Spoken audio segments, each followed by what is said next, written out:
Wagang ito. Magandang umaga, Jenny, at sa lahat na nakikinig sa'yo ngayong umaga na to. Yes po ako, Miss Aileen ha, talagang pasensya na talagang hinabol kita at maraming salamat ha. But meron akong concern lang dito kasi meron kayong, although ito yung tinatawag natin na mga burning yung pagsusunog ng mga natin campaign materials. Panawagan ito ninyo lalo ngayong eleksyon na nalalapit, Miss Aileen?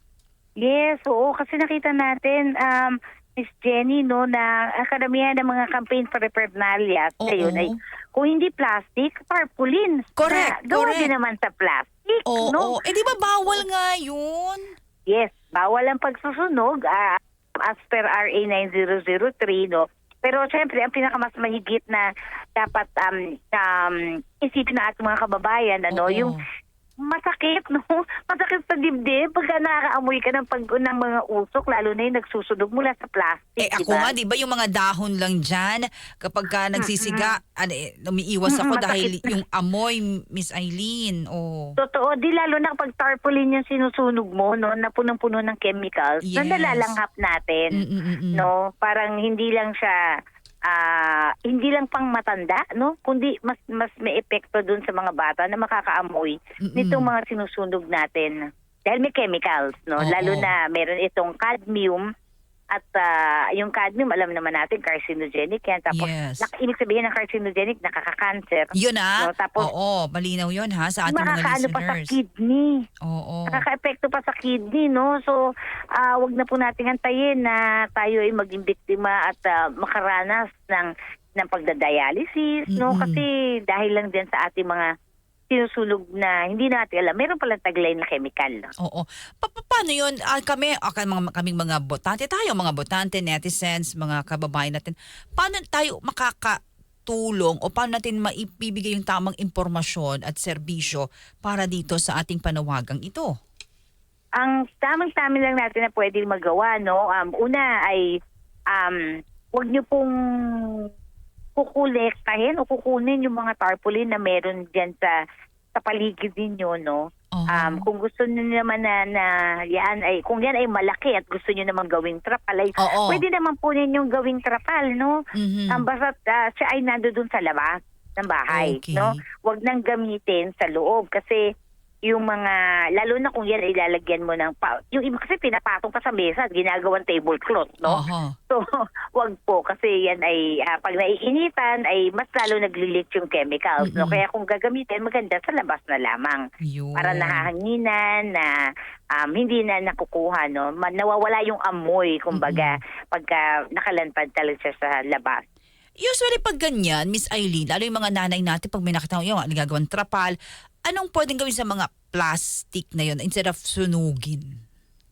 Ayan, yung plastic, depende kasi siya, no? Kung campaign paraphernalias yan, ang iniisip ko dyan, yan yung mga maninipis, no? Na parang...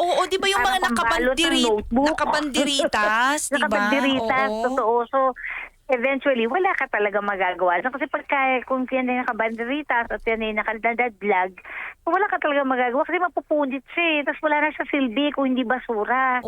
No? So, pagka ganyan po ay ilagay nyo na lamang po sa isang sako, tapos isasama na lang po siya talaga sa regular waste. Huwag nyo na pong sunugin, hayaan nyo na pong sila na lang, yung atin na lang mga nasa landfill ang mag-ayos. Teka muna, Miss Aileen, pag nasa landfill, anong ginagawa nila doon? Actually, pag nasa landfill, wala na. Kasi natatambak lang talaga siya. Ang pwedeng gawin, lagay sa sako, tapos kung puro plastic siya, pwede siyang pwede kasi marami po dun sa mga internet, no? Na makikita nyo kung saan pwedeng dalhin yun, na pwede nilang, baka pwede pa nilang gawing pellet, no? I-pelletize at gawing raw materials ulit, no? So may mga ganun kasi. Ang problema lang namin, kapag kasi may kulay, Usually, di ba, yung mga plastics for the campaigns ay merong kulay. Naman, So, wala oo. na siyang gamit eh. Oo. Residual na talaga siya. Hindi Oy, rin Miss siya Aileen, pwedeng... take note pag mas colorful, mas Oo, pansinin. mas yes, totoo. Ay, natututo ka na, Miss Jenny.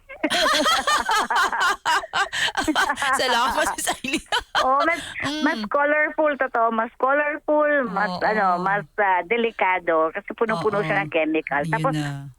kung may kulay ang plastic na ginamit sa campaign para paraphernalia, hindi na rin po yan kayang ma-recycle. Oo, wag So susunugin. talagang bagsak niyan ay landfill na Oo. o kaya naman ay yung iba sinusudog nila, which is Wag. masama kasi huwag niyo pong gagawin kasi nahalo yan sa hangin. Oo. Hindi nyo nga nakikita yung kalat kasi sinunog nyo, hindi nyo alam, nasa hangin naman siya, na Correct. nalalangyap nyo.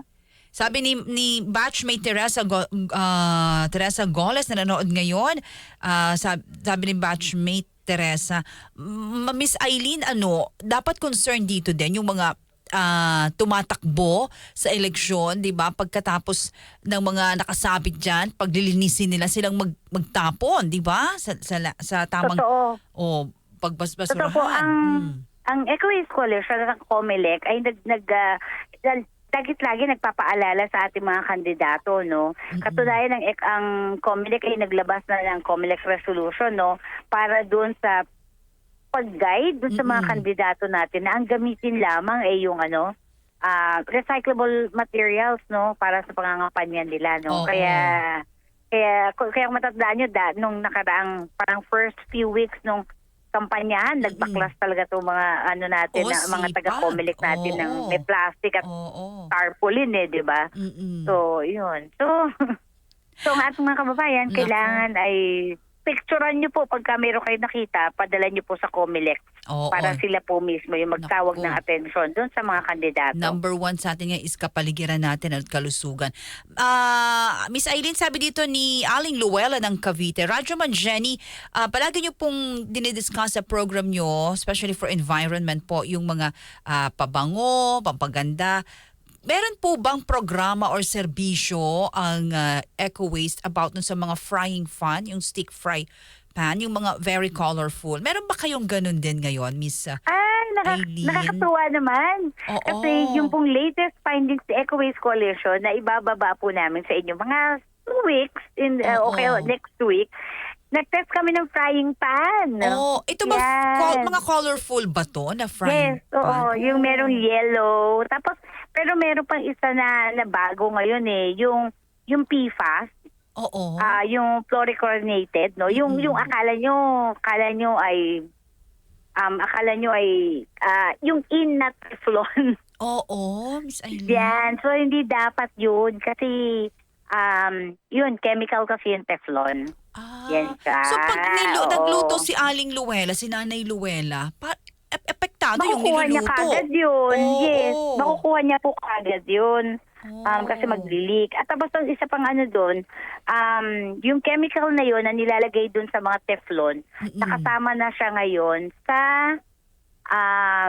list of prohibited chemicals internationally. Nako. So anong payo mo sa amin? Ang mga mahilig magluto sa mga, di Ay, ba? naku, Mahilig yung dati bumili ng lang ganyan. po, di ba meron po tayo yung dati natin, yung mga kawali natin na talaga hindi rin naman siya sticky, di ba? Kasi meron yung klase ng kawali na maayos, lagi natin ginagamit, pero hindi sticky. No, ngayon na lang naman kasi nauso yung mga non-stick. At saka color. Ang ganda kasi i-display sa diba? mga kusina, di ba? Very colorful. True. Pero yung lead content. Pero, yun Aling lang Luella. po. Siguro nakita niya yung ating page, no? Miss Aileen, we are still celebrating. We're still on March 19, month of March. It's a Women's Month. Kamusta ang ginagawa at koordinasyon po ninyo ng Eco Waste Coalition regarding the celebration of the National Women's Month? Yan. So, ang Eco Waste Coalition ay nakiselebra no, sa DNR at saka sa iba't ibang sektor ng mga kababaihan para talagang ipakita, no, i-showcase, ika nga, no, na yung ating mga kababaihan na nasa larangan at sektor ng pamamasura na, eto kami, kaya namin itong gawin. Yung gano'n, no? Hindi lang dahil, hindi dahil kami nag-aayos ng pamamahay namin at kundi we are empowered as a woman. Yung gano'n sana. So gano'n namin siya pinakita. Wow. Kaya showcase talaga na ang kaya ng lalaki, kaya din ng babae. Of course naman. And ano kayo nag-feature kayo no mga tama yung mga tumutulong no for our environment. Yes, yes. Ganda naman doon. Wow, Women's Month. Kumusta daw po ang ating Toxic Free Society program, Miss Eileen? Ayan, so ngayon ang mga programs ng Eco Waste Coalition, syempre yung aming Green Electoral Initiative, no. Ito yung paglalabas ng survey sa ating mga kandidato para malaman namin sino ba yung greenest of them all, no. Para di ba, para pagka kasi tinignan mo yung plataforma ng ating mga kandidato, ano siya wala for the environment, no? Even for the products or toxic materials, zero waste, wala As in, wala. Kaya, baka hindi naman natatanong, Miss Eileen. Ayan, so kaya kami ay nagsasagawa nito mga survey, ranking para maiano sa kanila na para mapaalala, no? Sabi nga kailangan buksan yung kanilang mga isip, no, na kailangan pala natin isama ang platapormang ito. Halimbawa na tanong ni Sister Merly De Luna Donato plastic. Sige. Ayan, on the issue ng plastic, ano yung magiging plataporma niya sa plastic?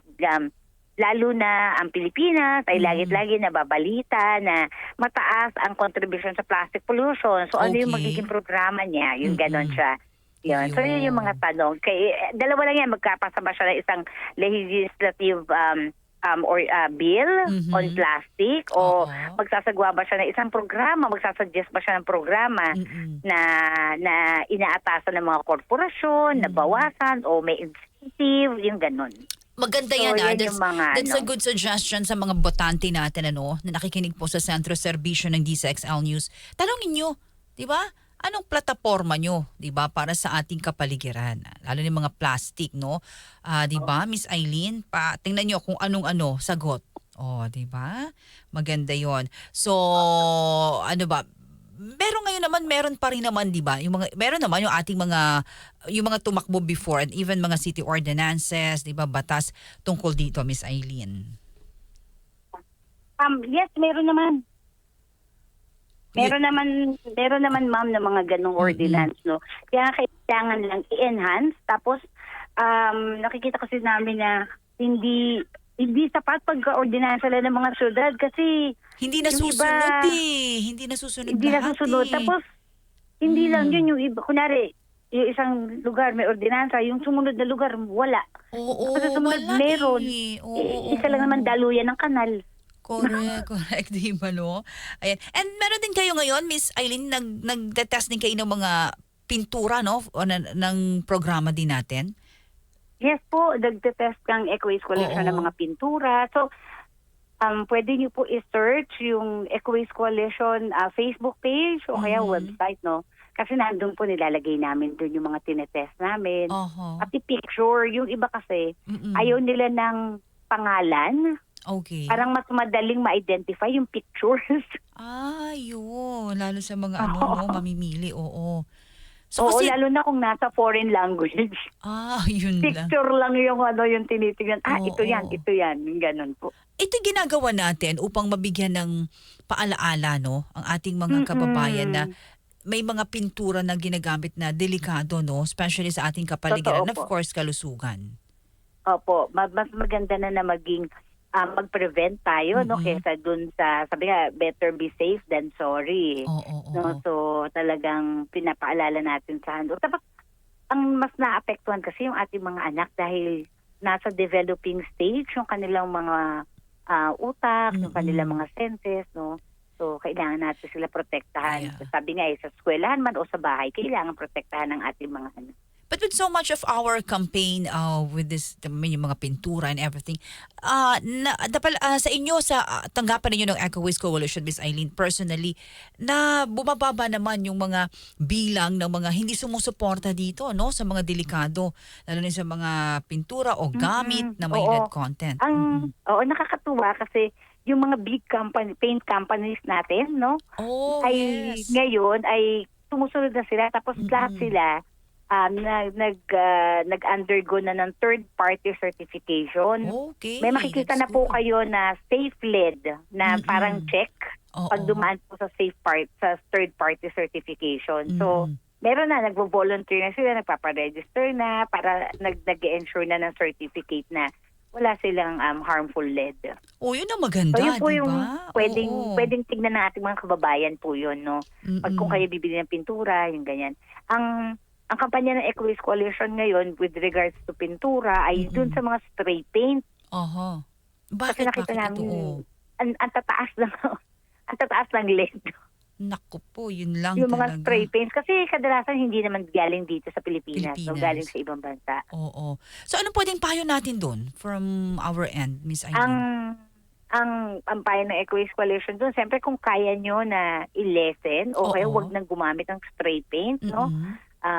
Wag nang gumamit, no? Okay. Kung talagang hindi maiiwasan ay kailangan yung protective equipment, no? So maglagay dapat ng gloves, dapat naka-cover yung ilong, no, para hindi nyo at walang bata. Iyon ang importante para doon. hindi nila maamoy. Alam niyo ho, hindi biro-biro ito aming pinag-uusapan ni Miss Eileen kasi nakataya po dito ang kalusugan, lalo po ng mga bata at ng ating pamilya at ng ating kapaligiran. Miss Eileen, tama, alam mo yan. Kaya nga napakasipag nyo on your part dahil hindi pwedeng baliwalain kasi kawawa yung mga susunod nating henerasyon. Totoo po. Kaya hinihikayat namin yung lahat na talagang lagi-lagi pag-isipan muna lahat yung ginagawa, lalo na pagdating sa pintura, sa pagsusunog, at saka sa paggamit ng kung ano-ano na ano-anong bagay na mayroon palang chemical. At lalo na yung mga tarpaulin at mga campaign materials po, please lang sa mga tumatakbo, maging concern naman po kayo at huwag niyong susunugin. Ako delikado po sa kalusugan. Miss Eileen, any parting words, paalaala po from the Eco Waste Coalition? Go ahead po, ma'am. Ayan, ang Eco Waste Coalition ay muli nagpapaalala, no? Bukod dito sa ating ginagawa na kampanya, ngayong paparating eleksyon, naman next week ay local campaigning na. Sigurado maraming kalat, maraming ingay. Tapos papasok pa ang ating Holy Week, no? So, sama-sama tayo na magbawas ng basura, magbawas ng kalat, no? At turuan natin ang ating mga tumatakbo sa lokal na bawasan din at mag-contribute doon sa pagpapalinis at pagpapaprotekta ng ating environment. Tama po yan. Nako, wag nating pagsisihan sa dulo at sa mga susunod na henerasyon na hindi tayo naging maingat at inalagaan yung ating kapaligiran sa mga binabanggit namin na paalala. Of course, Miss Eileen from the Eco Waste Coalition. Maraming salamat, ma'am, and thank you so much for your time at magandang umaga, mabuhay po kayo. Salamat. Maraming salamat, Jenny, at sa nakikinig sa iyo ngayong umaga na to. Thank you, Miss Eileen. Salamat Thank you. po. Thank you. Mga kasama, ang tinig po ng